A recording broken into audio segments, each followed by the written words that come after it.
All right, so the first thing you're gonna wanna do is take this fan shroud off. There's a couple bolts, a little bit of clips, and you'll get it right out. All right, after about 15 minutes or so of messing with this shroud, we finally got it off. Next step is to take the boat off. And if you can see here, that pulley is not supposed to move like that on the water pump, and that's why this one's leaking.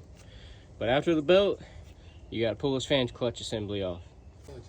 All right, so with the right tools, we're able to get that fan and fan clutch off.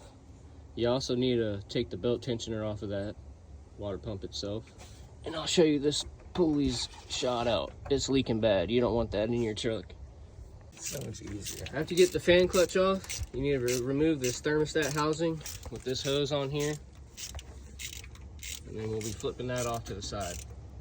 And now, since the customer got a new fan clutch, we're just gonna take the fan off and put it on the new clutch. It's only 4 bolts. That's it.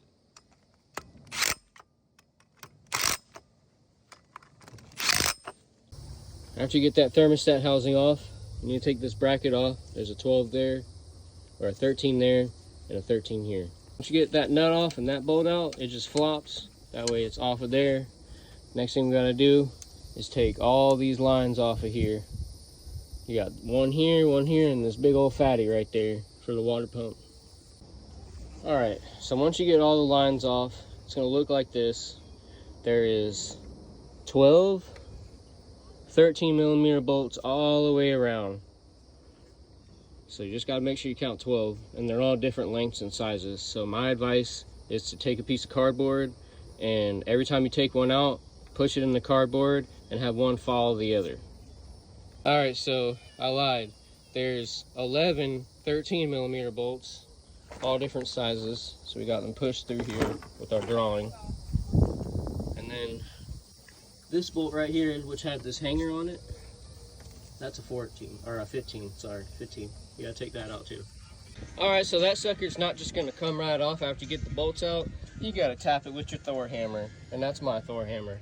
So when it comes off, what you gotta do after that is all this crust and crud all the way around. What you need to do is take a razor blade and you scrape it off clean. Don't forget to take this coolant temp sensor off and put it on the new water pump. We're changing the thermostat, so we don't have to change that out either. And make sure you get some thread tight for that right there, some thread tape. Blah, blah, blah, blah, blah. You know what I'm saying? You're gonna wrap it around the threads. You're gonna re-bolt that sucker up on there, and that's how you do that. All right, so you get all 12 bolts back into the new water pump, and then those are 18 foot-pounds. Then you're gonna wanna put the thermostat housing hose back on. You're gonna wanna put the belt tensioner back on, throw the belt on, and then put the fan on last. All right, get your pulley on, put your belt on so it's already on. Now we're gonna put the fan on before we put the thermostat on, or the thermostat housing. Make sure you clean the surface of that thermostat housing. Fan goes back on. You can just put it, basically it's reverse thread.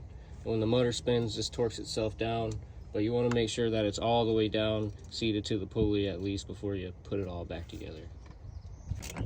All right, so once you get the fan on, remember I said it tightens itself. You just get it down there snug. Get your thermostat housing, put the shroud back on, put your bolts back on, one on each side, those are 13s.